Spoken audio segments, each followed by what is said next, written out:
Jacky, let's do this again because we're running it back. We did the podcast the first time and it didn't. At the end of the podcast, where I realized the whole thing wasn't recording, so we got to do everything again.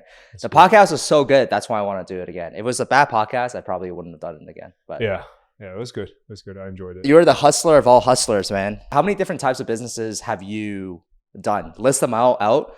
What I want to do in this podcast is actually give viewers kind of a overview of each of those business models. Sure. The pros, the cons, how much money you made for each of those, what you've learned, and then we can kind of go back to the beginning of how you even like started this whole thing. Okay, sure. Types of businesses I've tested, probably so agency for sure. What kind of agency? SEO agency. Okay. But also right in the beginning, I've done like web design. You remember that? Yeah. I've done like managed ad service, so paid ads as well. Yeah. And also productized services. So I used to sell like services on Fiverr. That was actually my first dollar made online. Yeah, I've done that too, actually. What arbitrage were you doing? No, it was not arbitrage. It was so savage. I was selling LinkedIn recommendations for $5 a pop. Yo, yeah. How much money did you make from that? A couple thousand? Like a couple $100, man. Sick.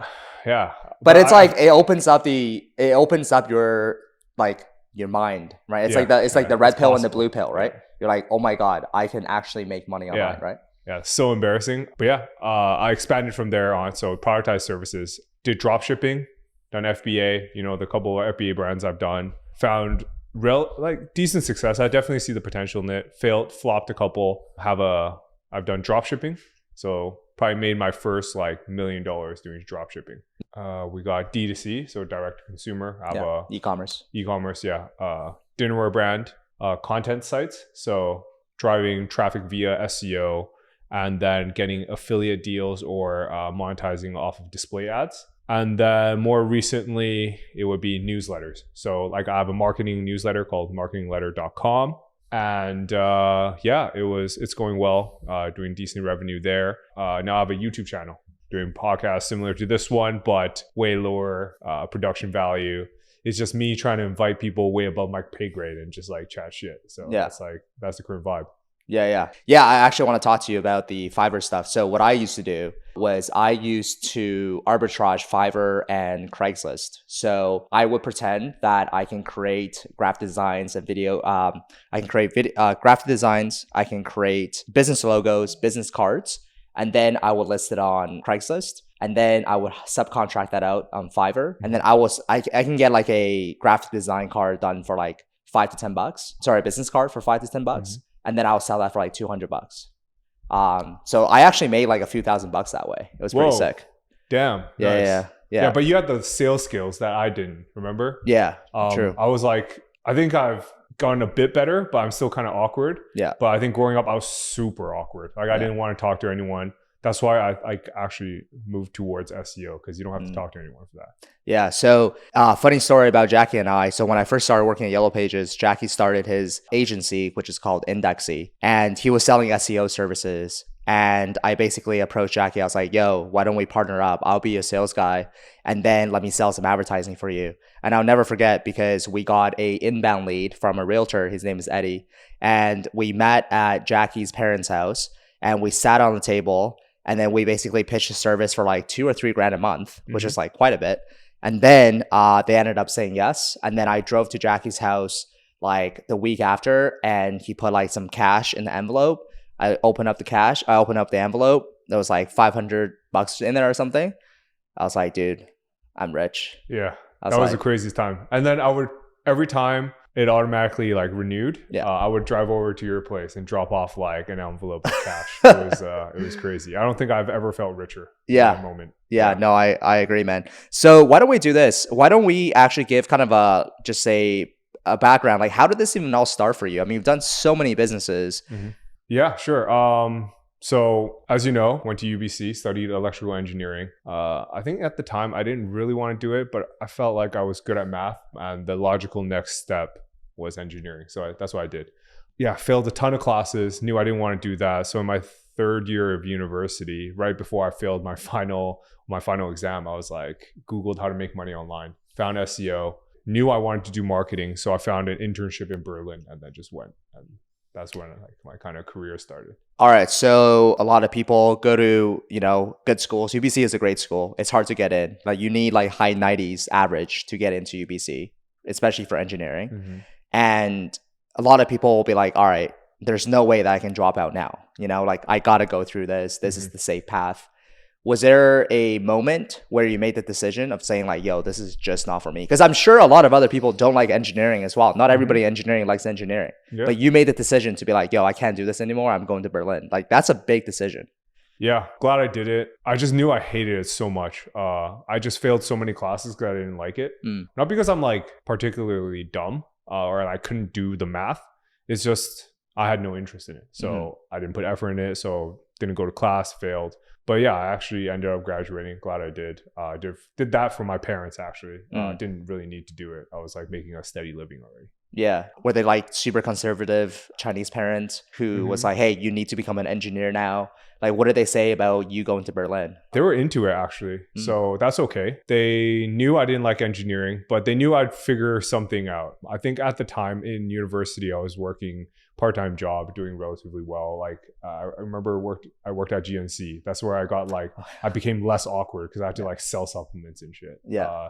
But that was pretty cool. Learned a lot there. Really, like the hiring manager took a chance on me and it paid off. I think I was like, after 6 months, I was like the number 2 salesperson in Canada or some shit. Damn. Because I was so good at selling to Chinese customers. Damn. There's some people that just say like, you put them anywhere in the world, they'll figure it out.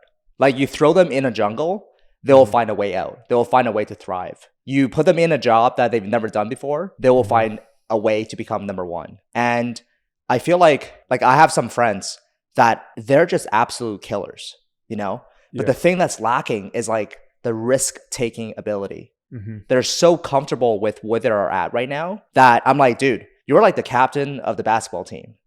Like you're a winner. Like there's nothing that you've ever done before where you finish last. You were always in the top 5 percentile. Why don't you take this special skill that you have and apply it to something with a greater upside? Because we all know, last night I read a quote. It was like, we're all financial traders at the end of the day. And most people don't know this, but you are. And what you're trading right now is your time with money. That's 95% of the world, right? And that's the worst possible trade that you can ever make. That's literally saying yo, you have this much, like your life is worth this much dollars per minute, per hour, per year, whatever it is. And you're giving up your life for that. So I just feel like, man, if these people, like there are people out there doing the things that you want to do, not because they're smarter than you. It's literally because they actually just believe in themselves. Or maybe they're just like super dumb like you and I. We're just like, yo, we'll go and we'll figure it out. Yeah. And also like, I think to touch on trading time for money, that's something I'm super against.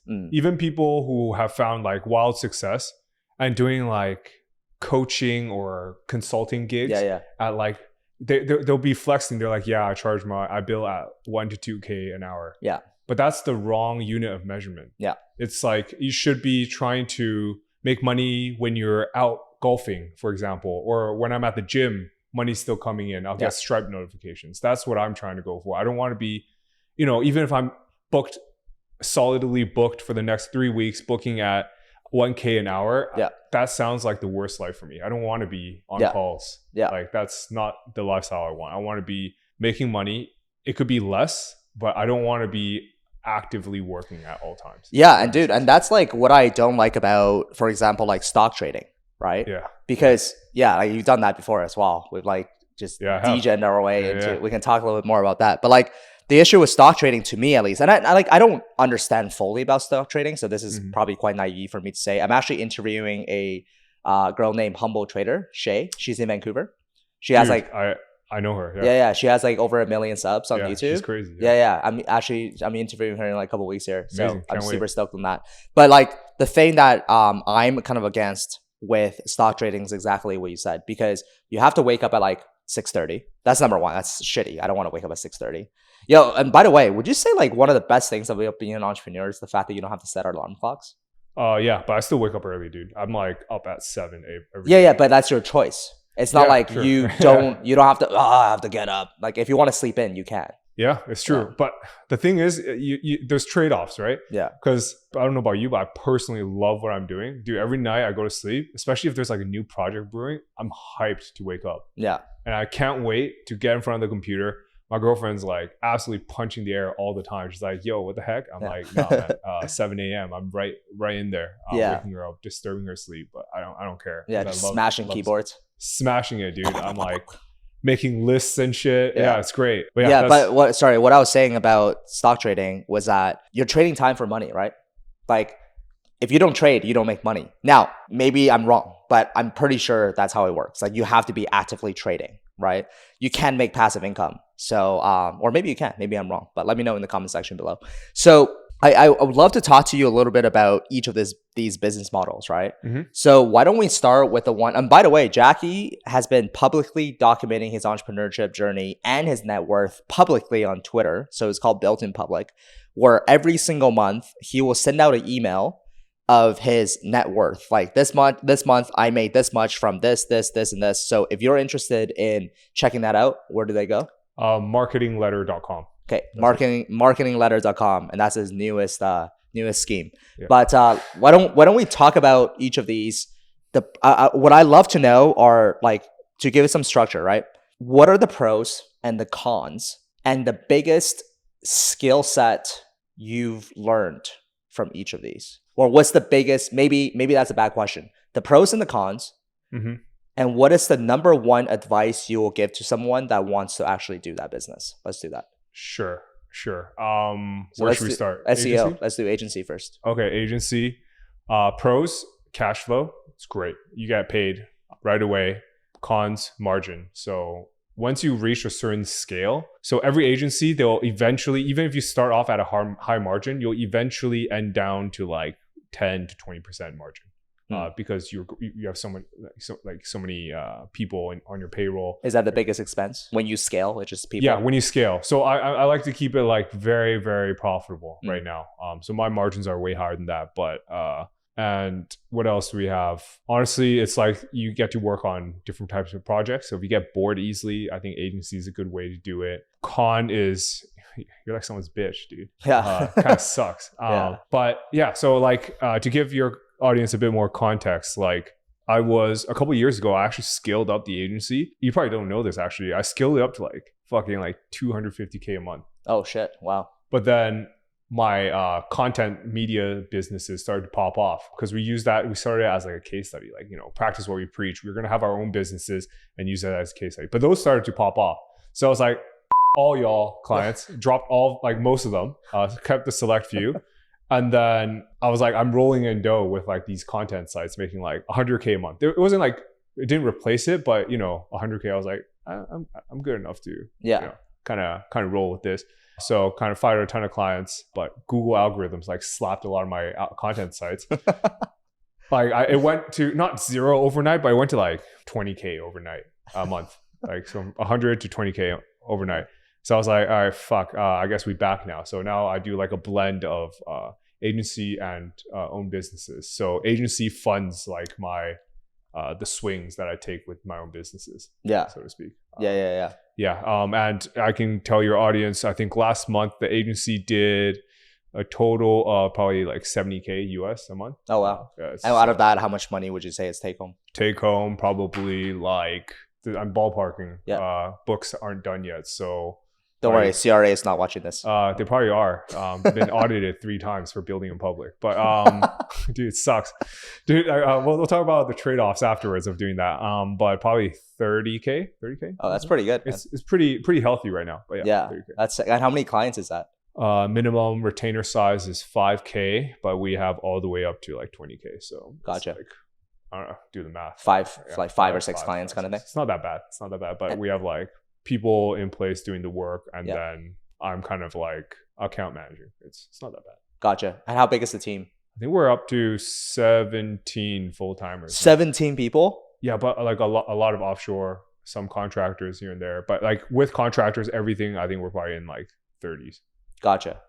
So basically 70K in revenue, 30K profit, and then 40K will be like, so what are some expenses of running it? The biggest one's human resources, right? No, it's not. It's actually backlinks. For, SEO. Gotcha. So we have like a huge list of like blog owners that we work with constantly trying to build backlinks.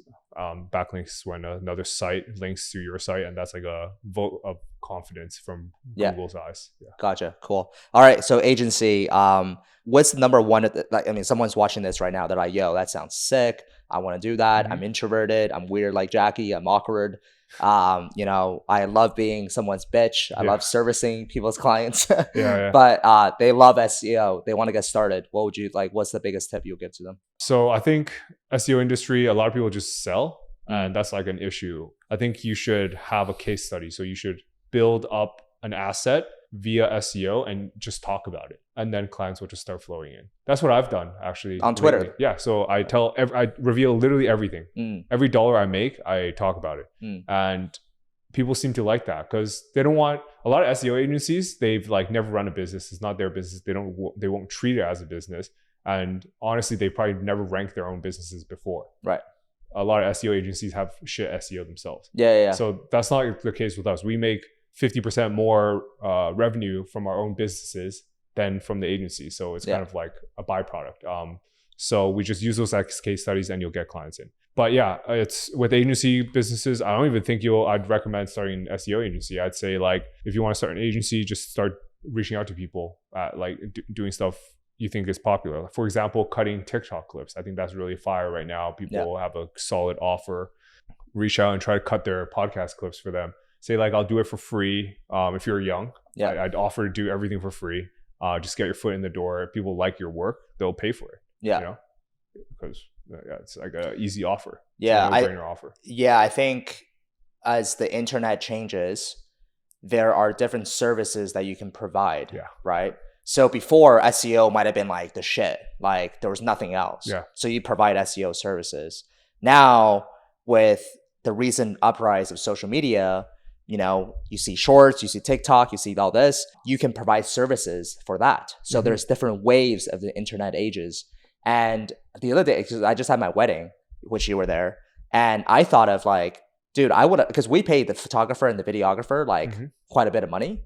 I'm like, I would have loved for there to be another package from the videographer team where it would literally just for someone to just make Instagram reels of my wedding. Like the videographer had like a crazy camera, which he will make like a long form content, but I want like Instagram reels. So I would have easily paid another couple grand for that. So if there's any if there's any videographers out there listening to this right now, dude, not even videographers, like Instagram, social media experts, dude, just like start providing a service where you make reels for people rather than like a long form content. And that's super easy to do. So easy to do, man. It's like zero barriers to entry. You need like a slight eye for design though. You can't be like completely like some people pitching reels like they shouldn't be pitching. Like they're really bad designers. Like they have zero eye for like it actually looks like crap. I'm like, what are you doing, bro? Like you can come sell SEO for me instead, stop doing that. No, I agree. It's always funny because I've been pitched like SEO service in the past before. And the number one question I ask them, like, all right, show me your SEO, like your website SEO, like where is it ranked on Google? Yeah. And then if they're not ranked on like page 1 or page 2 for SEO services on Google, I'm like, dude, you can't even rank your own website. Like, what are you trying to sell me? You know what I mean? All right, cool. So agency, check. Next up, we were talking about dropshipping. Yeah, let's talk dropshipping. So that's, as mentioned before, before everything, it was dropshipping actually. So I was dropshipping before there was Shopify, before there was Oberlo. I found out about dropshipping off Black Hat World. It's like a forum. Yeah. Super sketchy. And I was selling bracelets actually, like bracelets with like a little, like bracelets for men. Yeah. It's like a watch accessory. And I was pushing them via like Facebook ads and fulfilling manually in the middle of like my classes at university. Yeah. And I knew I could make solid money because even now I'm still using the same Stripe account till this day. And I can see that bump in like 2015 or 2016 where I made like 30K randomly in 1 month. But that was crazy. What were you selling? Bracelets. Bracelets and watches too, no? Yeah, like fake Daniel Wellingtons, but without the Daniel Wellington stamps. So they can't really say anything. What happened to that company, by the way? Are they still around or no? Daniel Wang did. Yeah. They got destroyed, man. Did they? They got destroyed. Yeah. Just by competition? No, it's just because they have a shitty product. It's a fad, right? Yeah. It's like fashion watches. It's not a but it was huge for like a few years, man. People are still wearing them, but I remember seeing Daniel Wellington's like ads in the bus stop in Vancouver. Yeah. You know? I'm really curious to know. Maybe we're wrong. Maybe they are crushing it. We just don't see the ads anymore. Yeah, exactly. Because now you wear fucking Patek Philippe's and shit. No, man. Facebook knows like, yo, this is the wrong person to target. Wrong person.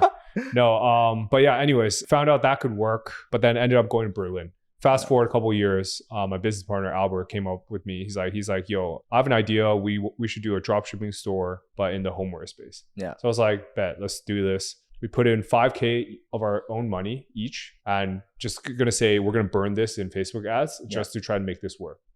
And I remember it like it was yesterday. We were burning through it like no tomorrow. I think we spent like 8.5K or 9K. And we're about to like throw in the towel. We're like, fuck, we burned so much money. Like, gotta resave up for my down payment of my house and shit. Like, but then something clicked like overnight. We finally found a product winner. And then we started making like solid money. We're doing like, 2K days. And then suddenly we're doing like 10K days. We scaled from 0 to I think 1.7 mil in the span of like 7 months. Oh, wow. It was going crazy. We thought we were on top of the world. We kept drop shipping. Albert at one point was like, hey, shouldn't we private label these products? And I was like, nah, man, we're good. We're like, I was killing it. You remember? But do you regret saying that or no? Yeah, I do regret saying that. Yeah. That was one of the largest mistakes we've ever made. Because like what happened next was insane. Like Facebook algorithm changed. So what that means is if you drop shipped and someone purchased your product through an ad, Facebook would send a feedback form to you a couple of weeks later. It's like, how'd you like it? No one would like it because they'll say like it's a shit product because they never received it. And in the end, like we got our ad account banned. Yeah. So we had to like refresh, kept like fixing it. We sent a lot of like products to friends so they can give like feedback and shit. I remember doing that for you. Yeah. Thank you. But we couldn't recover it. And then double whammy, Facebook iOS changes happened. Yeah. So what that means is like like Facebook ads worked even less. And we went from 250K a month to 80K a month. And then we were like, licking our wounds. We're like, fuck this. Sold it to private equity for like low 6 figures on a shitty earnout. And then even to this day, we still haven't been paid fully by the private equity firm. They like claimed bankruptcy and then just kicked. That's pretty sad. After acquiring your business, they declared bankruptcy? Yeah, pretty much. But yeah, we made a ton of money. I invested that and we out here. It was a good stint. For people who want to get into dropshipping, I think it still works. Yeah. But you should like make sure fulfillment times isn't too long. Keep testing ad creatives. And I still get outreaches because our blog post is on Overload talking about our journey. So I get messages on Twitter all the time about how to start dropshipping. Yeah. And they're saying, I spent $1,000 on ads, but like it's not working. The competitor is working. And I take one look at their site. All of them look like crap. Yeah. They're all nasty. Yeah. So just like a standard dropshipping site. Like you know it's a dropshipping site when you see one. Yeah, but you also know it's a dropshipping site when you see the ad too. Yeah. They're like the super fast, like the 3x, no talking, and it will just like text and then just like a lot of movements. Yeah. And like just if you guys can't do it, just hire someone to design your site because it's not an ad problem. I see their click-through rates, it's normal. Yeah.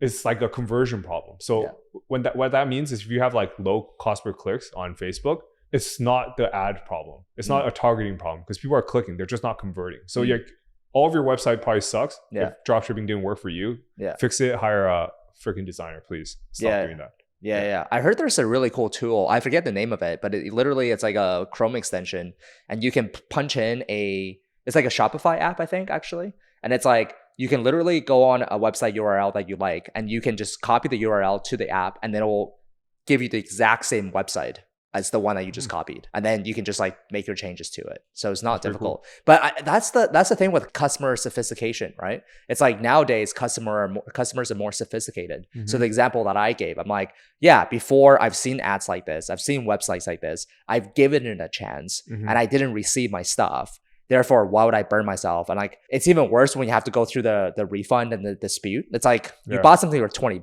You're not going to spend like 2 hours trying to dispute this, right? Yeah. So I'm just like, hey, I'm never going to buy this again. But I think that's apparent in the course business as well, because we have, FBA Masterclass, click on the link down below, of course.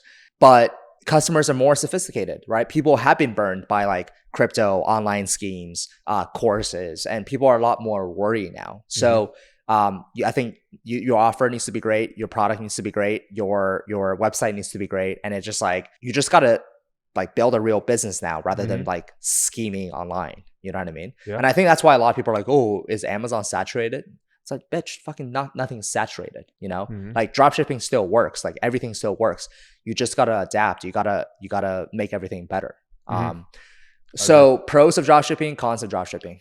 High margins for dropshipping, zero risk, as opposed to e-commerce. Yeah. Because you have to buy inventory. Yeah. Whereas dropshipping, you don't.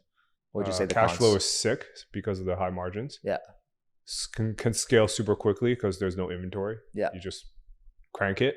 That's it. Cons, you're not proud of what you're doing. Well, a lot of you savages probably don't care. You just want to make a quick buck. But like at near the end of it, Albert and I were like, we're not very proud of it. Like we wouldn't recommend our product to family and friends. We're like, I don't even know where this is from.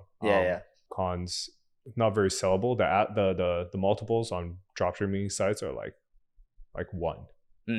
Like 1x EBITDA. Yeah. So like 1x earnings, your annual net earnings. Yeah. So it's like nothing. Yeah. So you might as well keep the website for another year. Yeah. And then like you reach saturation in your ads and it's worth nothing pretty much. Yeah. High risk of no moat because people just enter and just take your shit. And yeah, I think overall, like would I do it again? Yeah, probably. You could probably get started pretty quickly. Just God damn it, like fix your websites. All your sites suck. Yeah. Okay, cool. Let's talk about FBA and D2C because you tried that as well. Don't think you found crazy success with those, right? So FBA, we can talk about it. I sold Candles. homeware, candles, reed diffusers, and supplements as well. Yeah. Do you remember the supplements? That actually went well. Yeah. And you got dinged by Amazon or something, right? I forget what happened. Yeah. So we're gonna talk about it. So we're gonna start off on the supplements. We were selling like ginseng, lion's mane, which is now freaking crazy. We should have done that. You got in early. Yeah. And I sold something called like cannabis oil. It's not CBD. Okay. But we were kind of like slinging CBD like on the low. A lot of people were. But that was crazy. We did like up to 100K a month on that. Yeah. Wasn't that crazy? And ginseng was doing 30K a month. Lion's mane was doing like 8K a month. I think margins were 30%. But my business partner and I were doing it, got dinged a couple times. Both of us had both my business partner and I had other businesses that were doing much better. So we're like, nah, let's just close it. Like it's not worth I think we were doing maybe profit near the end when we stopped focusing on it. Still 10K a month. Yeah. It's not like, couldn't really sell it. And you weren't like even spending that much time on it. Yeah. It was just kind of like passively. Yeah, it was cool. But we like gave it to friends and closed it down. It was whatever. But we were spending too much time like dealing with Amazon's bullshit. And I'd recommend. I want to do it again. Actually, I have a supplement health site right now that's popping off that will be good synergies with it. But yeah, we can talk about the homeware sites. So I launched vanilla candles in Q4 of like 2019, I believe. We shipped in like 2,000 units, bought them for like $1 each. It was great. Launched, did your launch strategy. Popped off. I remember sending you the message the day after it popped off. We were selling like hundreds of units a day. Yeah. I had the screenshots. I was like, I made it, dude. Tom, you're right. Like we made it. We sell out immediately. Yeah. So we run out of inventory. Yeah. I don't know what to do. I don't want to bother you, I just kind of Googling. No one really told me what to do. Yeah. I ran out of inventory. I told Albert a fuckload. Yeah. You're like, yo, let's buy the factory. Bring in containers of the shit. Like, all right, back it up. We're gonna buy the whole factory. We bought like 20, 30K US worth of inventory. So that's like fucking like 20K units or some shit. I was like, we're gonna make it. Yeah. And then COVID hit. Not the factory's fault. COVID hit. Yeah. Logistics completely fucked. By the time we got our candles, it was like 9 months later. Yeah. And then Amazon had like the restrictions of the warehouse. Do you remember that? Yeah. So we can only like bring in like 300 units at a time. Oh yeah. Because like our sales was 0 at the time. And then we were paying like $1,000 in storage fees every month. Yeah. So we got rinsed. Yeah. And then when everything finally like said and done, we relaunched. Yeah. Did okay actually. Yeah. So we were doing like 10K a month. Yeah. It's not great. It's not candles in 2019 good, but 10K a month. I was like, we're fine. I was like, calculated. I was like, yeah, we'll sell out in 4 years. And ran into a couple more troubles. Like we deranked because like I think our product wasn't great. Yeah. More competition came. In the end, we're like, all right, fuck it, let's just liquidate. So we ran at cost with PPC and then just got rid of most of it, even like liquidated, and took a huge L on that. Probably lost like 20 something K on that. Yeah. But yeah. That's unfortunate, man. It's like a unfortunate chain of events. Yeah. Like especially with COVID. And the thing with being out of stock for that long is that Amazon has something called sales history, right? So it's like, if your sales history over the past X, they have different data points. And if your sales history is like really low, then it's harder for you to kind of re-rank on Amazon. If your sales history is very high, then it's much easier. And that's why I tell everybody, it's like, hey, if you're about to run out of stock, do not raise your price. If anything, decrease your price, because that would actually attribute to the algorithm in terms of your sales velocity. It will increase your sales velocity. So it will strengthen your sales history.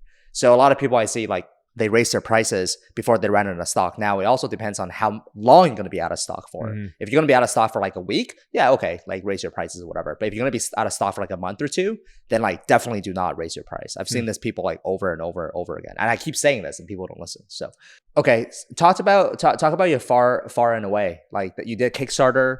Dude, I'm telling you guys, this fucking guy did everything. Yeah. Okay? Still doing everything. Yeah. Still doing everything. So it's like, I don't know how he does it. Yeah. So Far and Away, it's a homeware brand. We sell dinnerware.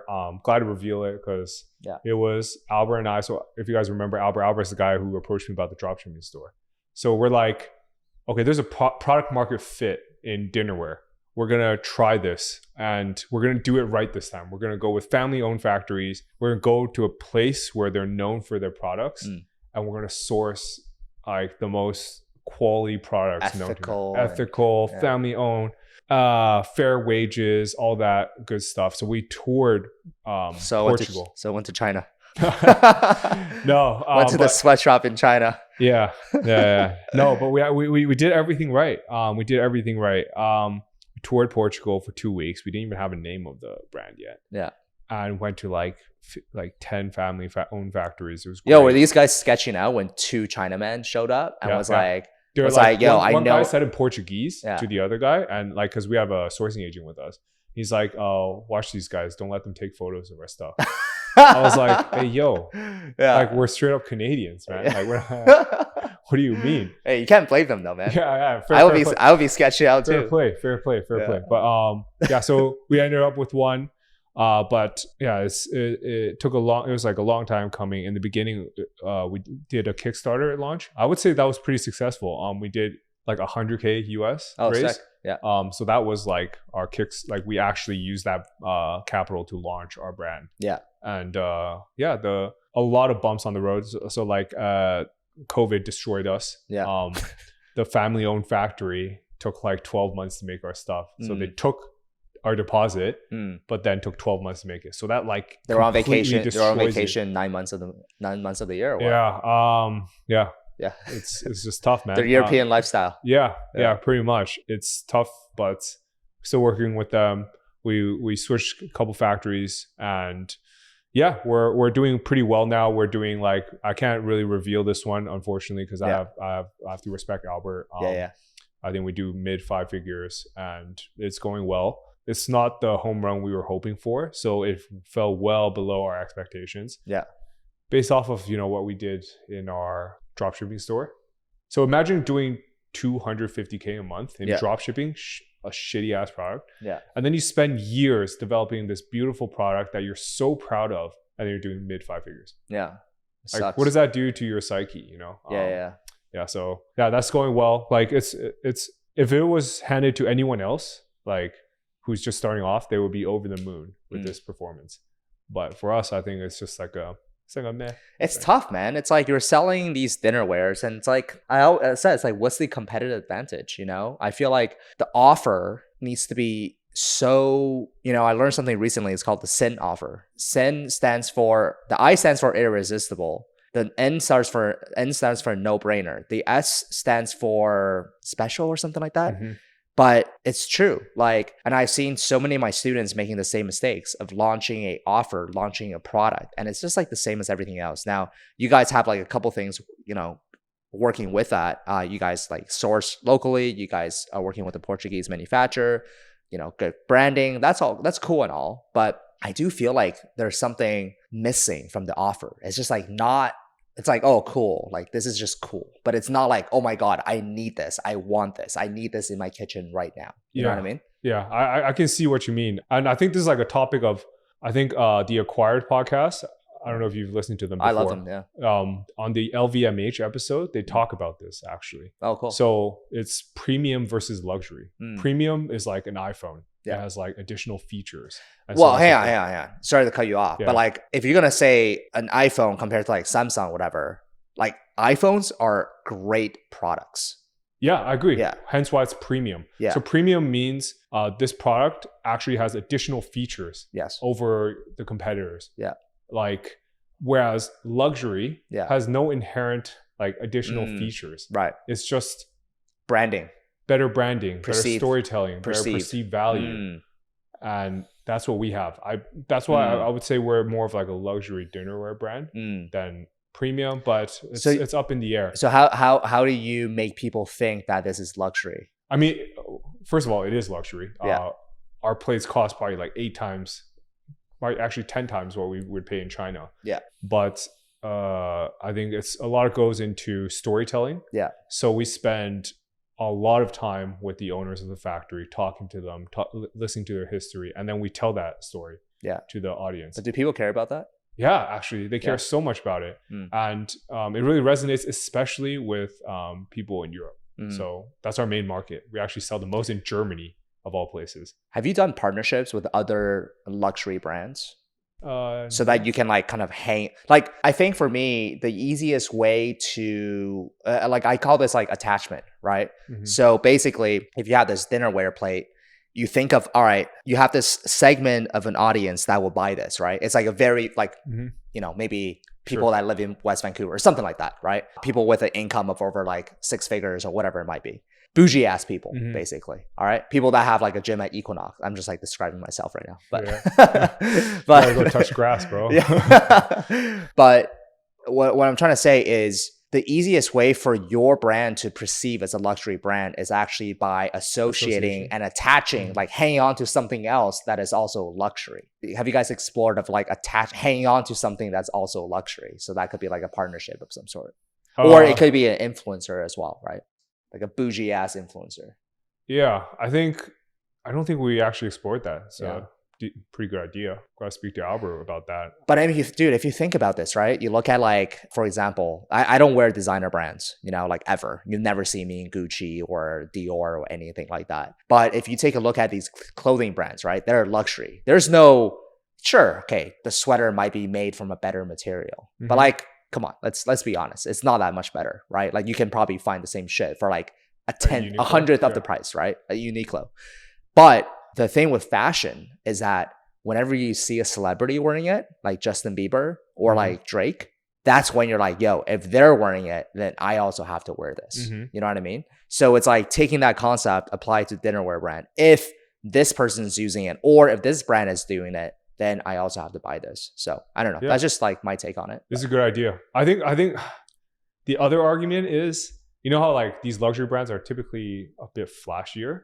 I think the counter argument to true luxury is probably something like the old money movement. Yeah. Like I love stuff like Loro Piana. Yeah. You can't tell what brand it is. But boy, like I've worn some of their stuff. I have a hat from them. Yeah. Boy, does it feel good on the skin. Oh boy. How does it feel? Touch me. Feels like luxury, bro. Yeah. No, I think. Wait, is it because you paid a lot of money and you're like, and it's like a what is it called? A placebo effect. It's maybe, like, oh man, it feels so good. when the sales associate like puts on the jacket for you, and then tells you what type of cashmere it is. And then you're kind of like feeling it, and you're like, dude, I'm sold, bro. There was an ad done. There was a pop-up ad that was basically sponsored by Payless Shoes. And Yeah. Payless Shoes, they put on this like they made this luxury brand up inside this mall. And then they opened this mall, right? So they opened the store inside the mall. And then this brand is like some like, you know, first name, like Vera Wang, like first name, last name brand, right? And then they marked up those shoes by like 10x. Yeah. So like something that would cost $50 a pair, it'll be like $500 a pair. And then they had like chauffeurs in the front handing out like glass champagnes and wine. It's like very, very bougie. It's like exactly what you imagine. And then they're interviewing these people that are buying these shoes. And they're like, hey, what do you think about this brand? And mind you, these people, I've never, ever heard about this brand because it doesn't exist. And they're like, yeah, it's like, it's so nice. And it's this and it's that. Yeah. And at the end, they revealed, they're like, hey, like we're actually doing a prank. It's actually Payless Shoes. Yeah. And they're like, oh shit. It's a good experiment. It's Yeah, cool. yeah. So that's pretty interesting. I mean, it's just human nature, right? Yeah. Like we're all whole just idea of perceived value. I think perceived value. It's an interesting topic that applies to several aspects of business, actually. Yeah. Okay. So we were talking about D2C. D2C world is pretty savage, eh? Especially, Savage, I would imagine that Savage. dinnerware is like, it's heavy, it's Dude, bulky, so savage. it You can don't even break. know. You Like don't even know. it's so expensive to ship. So expensive. Yeah. Dude, like I'm an engineer, Yeah. Albert's in finance, and for us to run the numbers, it requires like, I don't know how normal people do it. Like I understand you have to calculate everything, but like I used to think I can eyeball things. So I used to eyeball things, and Albert's like, no, you can't eyeball anything. You have to calculate every single line item. So I would do it. And then I see why he does it. Like you're taking like 2% margins from here, 2% margins from here, but it really adds up. So like everything needs to be calculated, and you know exactly what your margin is at all times and how much you're making. Yeah. And that's how it feels to be on D2C Twitter. Like some of these guys are flexing like, yeah, I make 10 million a year. Yeah. But like Losing money. yeah, like little bro, you're losing 200K of VC money every year. Yeah. Like, cool. Yeah. And then some of them are just like on 100K a year salary. Dude, that's why like when I talk to people about Amazon, they're like, holy shit. They're like, how much did you make? Yeah. You know, when we were running like Sdara, dude, I remember that, dude. man, those were the good days, bro. Like I take those days for granted, man. Looking back, there were months where we did like 6 figures in profit. You know, 6 figures in just profit. And I remember, bro, I had this mentor, right? Like when I was selling products on Amazon, and my business just started taking off, and Amazon pays you every 2 weeks. And I had about $250,000 USD in my account. So that's like over $300,000 Canadian. I have never, ever, ever seen so much money in an account. And now I have a new problem. I'm like, yo, what do I do with all this money? Yeah. Like it shouldn't just sit there collecting dust. So I'm curious to know actually, and we're going to be a little bit not really off topic, but like, what do you do with your money? What type of investments have you made outside of active businesses? Yeah. So I invest in equities and ETFs, dollar cost average. I've had like several armchair experts who tell me that lump sum versus dollar cost average, lump sum always wins historically. But no, like dollar cost average helps me a lot with my mental, like, because I'm a very emotional person. You're more than me, but I need to be dollar cost averaging. Yeah. It's just easier, right? It's just easier. Yeah. So all I do is set and forget. I'm dollar cost averaging. I mean, we can go into the numbers. Yeah. Probably have 500K US in cash, averaging into the stock market at a rate of 26K CAD a month. Okay. And it's paid weekly. So. Oh, you dollar cost average weekly? Yeah. Oh shit. So it's more average that way. True. So Why don't you just do daily? Your gains are weaker, but your swings are super weak as well. Yeah. Because you're always averaging in. Like, dude, why don't you get in touch with my friend Daniel, who I like invested a hedge fund with? Like he's done, like he's done 30% annualized since 2017. That's crazy. Yeah, that's good. The thing is, I treat hedge fund as a higher risk, right? This is low risk, so the returns on this I expect to be low. My high risk is considered my businesses. Okay, fair. So maybe when I get to like your level, give me a couple years, bro. I'll get to your level, and then I'll have like money to swing on like more high risk stuff. But right now I'm still like trying to focus on making more money, but like just keeping my money I already made. Yeah. Does that make sense? Yeah. No, smart. You bought a Airbnb. You bought some real estate in Portugal because for the golden visa. In case I ever want to exit Canada because CRA keeps auditing me and I'm paying a lot of taxes here. Yeah. But bought a building in Portugal. The numbers are insane there. Told you about it before. I locked in 30-year fixed rate interest, 2.4%. Yeah, sick. Paying monthly Yo, payments. you must feel like a fucking god right now. You're like I'm Warren Buffett. Dude, I felt like Warren Buffett several times throughout my life, man. Yeah. And then you realize you're not. I indeed am not. So it cash flows nicely. So this month I probably have like 15k euros in bookings. Sick. So that's after fees too. Sick. So that's like 12k in profit, maybe 10k after all fees. Yeah. Sick. So pretty sick. I think. Dude, why don't you just get more Airbnbs in Portugal? Dude, it's like kind of a headache, and also Portugal is not working anymore. You can't do Airbnbs ever. So I have actually a moat because sick. I have the license already. So sick. Yeah. So last trailing 12 months, I think profit wise, take home was only like 70k euros. It's pretty good, man. Someone's like full-time salary, right? I can't be like only. And what, you work 5 hours a year on that business? I don't work. I have a management company. So. Right. But like if they have to email you about some stuff. Yeah. True that. Yeah. So it's fine. Okay. What else? You got stocks, you got real estate. Stocks, yeah. I got like I used to think I was Warren Buffett, picked a lot of individual stocks, got lucky, some got destroyed. Yeah. So I have like, and I think by the way, I think we all felt like Warren Buffett at one point. Yeah, during COVID. Yeah. I was trading options. I think I was messaging you. Yeah. Dude, the most amount of money I've ever made in 1 hour was with GameStop, options. Oh, you did GameStop? Dude, I made like fucking like 60k US in an hour. Dude, that shit was crazy. No way. We were spoken. I was like talking to our mutual friend Tony from Vessi, and I was like messaging him. I think I still have the message. I'm like, dude, I'm the modern day Asian Warren Buffett. Yeah. And like I would take such risky gambles overnight that I couldn't sleep. Yeah. I would have like over the night Shopify call options weeklies about to expire worthless. Yeah. But for some reason it hits and I'm like, let's fucking go. You roll those into more like gambles. Yeah. And luckily I roll like the one good decision from all these gambles is that I would always take profits periodically. So I would take profits off the table because until then it's not real money. Yeah. So I rolled them into Tesla stock. Yeah. And Tesla kind of is mooning. So I did well in that regard. But every other stock I picked was an L. Like Square, I lost like fucking like 20k on that. Dude, man, there were so many. There's two very memorable memories. I've learned my lesson. Okay, I've learned I'm so glad that I've learned my lesson at such a young age. The first time was in 2017 when crypto was all the talk.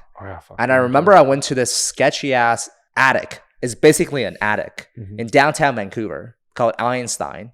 It's a brokerage. And I dropped off like a 10k check. And it's funny because I actually still have a video of me doing that because I was documenting my journey on YouTube back then. Nice. I brought my camera and like went in. And when I stepped in, it was like all old Asian moms also doing the same thing, wanting to buy Bitcoin. I was like, this is kind of strange. Like, what are they doing here? Yeah. You know? That's the top, bro. Bro, like a couple months after, just like, boom, it went from like 20k down to like 3k or something like that. So that's one lesson I learned. It's like when old Asian moms and aunties starts buying stocks, dude, that's the top of the mother tops. All right. When the taxi driver starts talking about it, that's like nearing the top. But when you see stuff like that, that's like the top of the top. And the second one was when I was buying stocks and I had this thought. I'm like, wow, all these stocks are just mooning. Dude. And I literally messaged all my friends about this. I'm like, guys, I figured it out. They're like, what'd you figure out? I'm like, guys, picking stocks is not that hard. They're like, what do you mean? I'm like, you just have to buy stocks of companies that you're a user of. Yeah. So like guys, let's list out what are company, like what do we use on a daily basis? Starbucks, Coca-Cola. Yeah. They're like, okay, Starbucks, Coca-Cola, Spotify, Square, Tesla. I'm like, guys, this is it. You just gotta buy these companies. So easy. And then I bought all those companies, and now I'm like down 80%. Yeah. But what I realized is that like stock picking is simply not for me. Yeah. Like I just cannot do it because I check the thing way too much. You know? Oh yeah. Like the thing with stocks is that you gotta buy at the right time, but you also gotta sell at the right time. Yeah. So there's like a double, like you gotta do two things right. Yeah. And I'm just like very emotional and I can't do it. And then like it keeps me up at night and I'm like, you know what, there's easier ways to make money. Like what you're doing with dollar cost averaging. That's like super smart. It's like way easier for my mental. I sleep well at night. Yeah. It's fine. Yeah. So let's talk about some other businesses you're doing. You got content sites, and then I'd love to talk to you about the newsletter. Sure. So what the hell are content sites? Because I remember I went on your YouTube channel and then like someone's like, oh, I tried FBA and like sucked ass, and then I did like content sites. It's 10 times easier. Like what? It is 10 times easier. What is this guy talking about? It's you know how you can run an FBA business with like just 3 people, like multi-million-dollar. Yeah. You can run a $1 million content business with like one guy and a couple writers nowadays. So what's a content site? Content site's like a blog pretty much that drives traffic via Google traffic. So that means is like I would rank for, let's use Sdara for example. I would rank for best derma roller. Yeah. And then I would refer that traffic to Amazon and I would get like 4% commissions. Gotcha. And or I would show programmatic display ads on the site and then get paid like $20 per every 1,000 users. So is it just a form of affiliate marketing? Yeah. It's like a sub branch of affiliate marketing? It's yeah, I think so. But the display ads isn't affiliate. So true. This whole industry is interesting because they trade at a 3 to 4x EBITDA multiple. So what's interesting with multiples and like valuations and all that is you can tell how risky an asset is based on the multiple. True. Because the market is very efficient in that sense. So when you price it at 3x, what that means is you're pretty much getting your return on you're getting a yield of 30% plus a year. Would you buy a stock that yields 30% plus a year? Yeah, absolutely. No, you wouldn't. What do you mean? It's high risk. Wait, what do you mean? There's an issue. Like that's a trick. Like 30% dividends. That's a trick question. Yeah, it is a trick question. You just tricked me. I got you. On my live podcast. You asked me if I would do it. I would be like, yes, I would do it. No, it's because it's very risky. So my whole business model is I roll up a ton of these risky assets so they become a bit more diversified and less risky that way. But what I didn't know was when the same person operates these 10 different businesses and utilizes the same tactics, the risk is still there because the tactics you use today might not work tomorrow. But if you're using the same 10 tactics on the 10 sites, then you're going to get clapped on all 10 of them, is what I found out. So very humbling, but still doing extremely well on that. I think I can talk about it, 75K last month on display ads. Wow. And I did 50K on Amazon affiliate. What kind of content sites are these? Like, what are you selling? So what are you like talking architecture, furniture. We rank for a lot of furniture keywords. Yeah. One of our largest sites is like an architecture blog. Sick. I think you know about it. And I have a lot of businesses in the home space because I wanted to synergize them somehow. Like I somehow in the future refer my own products that I'm selling. Yeah. Right. Okay, so you got content sites going on, and then the newsletter. Yeah. It's your newest scheme, newest venture. Yeah. Marketingletter.com. It is a newsletter that like I have, I think 24,000 as of today readers. And open rates like 45%. So 45% of people open that. So I have, what is that? Like 16K. Active. No, less. It's like 12K people reading every month. And they keep up with the, marketing and AI news. And honestly, most of them are just there to look at my revenue and net worth updates, a lot of them. So that's pretty cool. Yeah, and I sell sponsorships on those. Yeah. And that works very well. And I also push like them to my own businesses as well. So I refer like, hey, if you guys ever need SEO, sign up. Because like people from LinkedIn, people from Microsoft, people from Walmart read my newsletter. Actually, it's pretty crazy. So And so I try to sell them my own services, try to sell them on my like private community that I've recently started as well. And yeah, that's I love the business model because there's no platform risk. So everything so far we've talked about has a platform risk. Amazon, Facebook, Google traffic, Facebook traffic, so on and so forth. But with newsletters, you drive a certain amount. Like I do Facebook paid ads, Twitter paid ads. But once you get them and they stay, they're yours forever, dude. But isn't there a risk with like email open rates? How like your like I don't fully understand this, but like Gmail can essentially blacklist your domain name, and then it will just like end up in the spam folder and shit like that. Yeah, but the thing is, it's never forever. You can fix that. It's quite easy to fix, actually. I've done that a couple times. It's just stop sending so many emails for a couple days. Well, sometimes it's weeks, but yeah, it's fine. So I really like newsletters. It's super resilient. There's like a bit of a moat because to build a list, it either takes a lot of time or you need a lot of money. So I'm just trying both. I'm doing paid ads, building it organically, and it's going well, man. It does. I think I started in January. I started in January with like 3K subs. Now we're at 24K subs, and probably made like 100 something K year to date. Yeah. But I really like it. It doesn't make a lot of money, but I like it. So I roll all my like profits into like growing this. Yeah. Yo, you've interviewed some like interesting people on your pod, like Max Chooney. Like these guys are like, and then Brian Dean. Like these are not like small cats. What is your secret? Like, what's your outreach to get these people? Like, is there a script that you found working well, or? No, man, dude. The reason why I started a podcast, is because I've realized people don't want to talk to you, but for some reason they'll talk to you on a podcast. So, bro, I'm just inviting everyone I want to talk to on the podcast. Yeah, like I've been trying to get like sometimes I haven't talked to you in a couple months. I want to like chat, but then you're too busy. So I'm like, well, come on my podcast. And this is like our form of just catching up, Yeah. It's men's therapy. Yeah, right? Men's therapy session. Well, not just men's, but yeah, I think I just use it as a way of connecting with people that otherwise would have said no. Who's the most interesting person you've had on the pod so far? It really depends on what I'm like trying to do at that moment. Yeah. So like my recent episode, which kind of flopped, it only had like 170, 80 views on it, was really helpful for me because we were talking about like deep dives into YouTube. Dude, I hired that guy at one point for my YouTube channel, Jake. Jake? Yeah. I've worked with him in the past. Oh, that's crazy. Yeah, a long time ago though. Smart guy. Yeah. He's doing really well.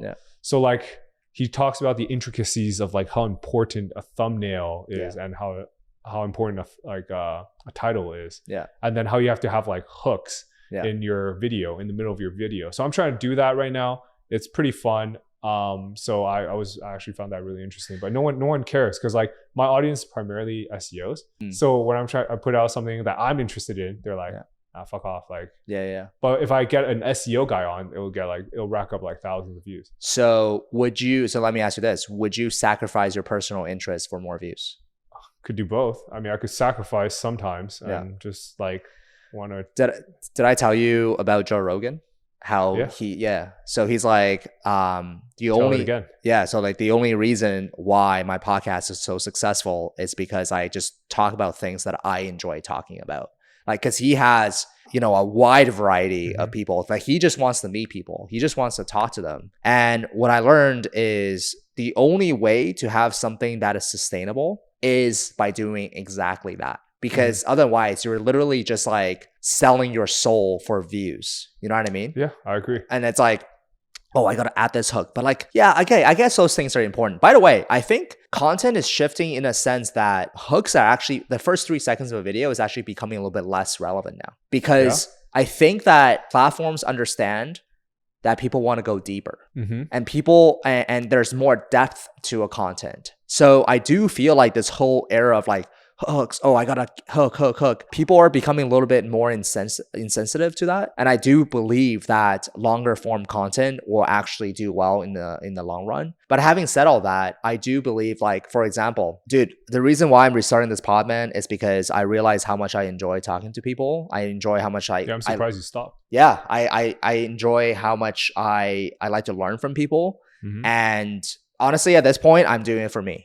if people watch this podcast, Yeah. great, that's a bonus. But if literally 5 people watch this podcast tomorrow, I'm gonna be pretty sad. But Yeah. I just bought like 10K worth of gears and shit. And Yeah, you guys should see this. I wish you guys could see this. Yeah. But it's pretty intense. But I do, but I think the only way to have longevity in this game of entrepreneurship is by doing stuff that you are interested in doing. And you would do for free. Now you would do it for free. Getting paid is just the byproduct of doing something you love. Yeah, absolutely. Cool. And if you can do something for free, you never have to work a day in your life, right? Yeah. So that's what people say. But I want to ask you this question. If you had to pick only, if there's a gun to your head and say, Jacky, you have to drop every single business you're doing tomorrow, and you can only stick with one for the next 5 years. 5 years? 5 years. Oh my God. Yeah. Because I know 5 years. I know 5 years to you is like 50 years. Yeah. Where am I at? Exactly where you are today. Right now? Right now. So I have like a bit of a nest egg. I'm not gonna die. No, just whatever you have right now. Like 5 years. Which business is? Probably the personal brand side. Personal brand side. Like YouTube. Interviewing, Twitter, interviewing stuff. Really enjoying that. That's actually the thing I've been doing consistently for the whole year this year. Yeah, it's like podcast every week without fail. I've been doing it. Yeah. So sick.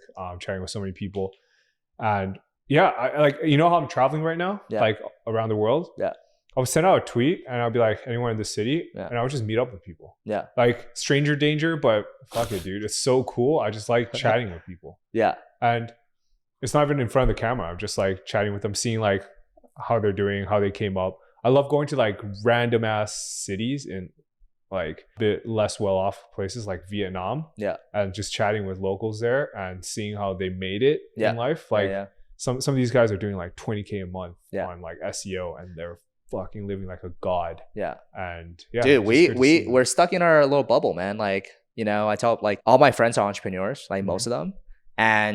But there's a whole other world out there, you know. There's different culture out there. There's different everything out there. And one of my goals is actually inspired by you. Is like go and travel more.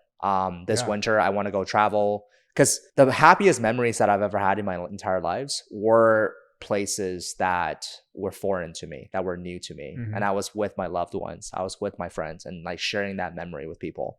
And I think that was like. Yeah, that's like for me, at least for the next like few years, I want to experience more of that. COVID obviously fucked everything up. Yeah. My health issue fucked everything up. But now I'm feeling a lot better. I can go travel. I want to go experience that. I think it's going to be a lot of fun. That's good, man. I hope I see you in my travels. Yeah, you've been to, what's the favorite place you've ever been to so far? Top three. Probably Vietnam, number 1. Number 2, probably Japan. I've been there several times. Japan's great. Oh yeah, I gotta actually get you. I gotta ask you for an itinerary for that because I want to go next year. Yeah, sure. Yeah. And then actually, we just came back from like a 5-week trip from the UK, and let me tell you, it was so stunning.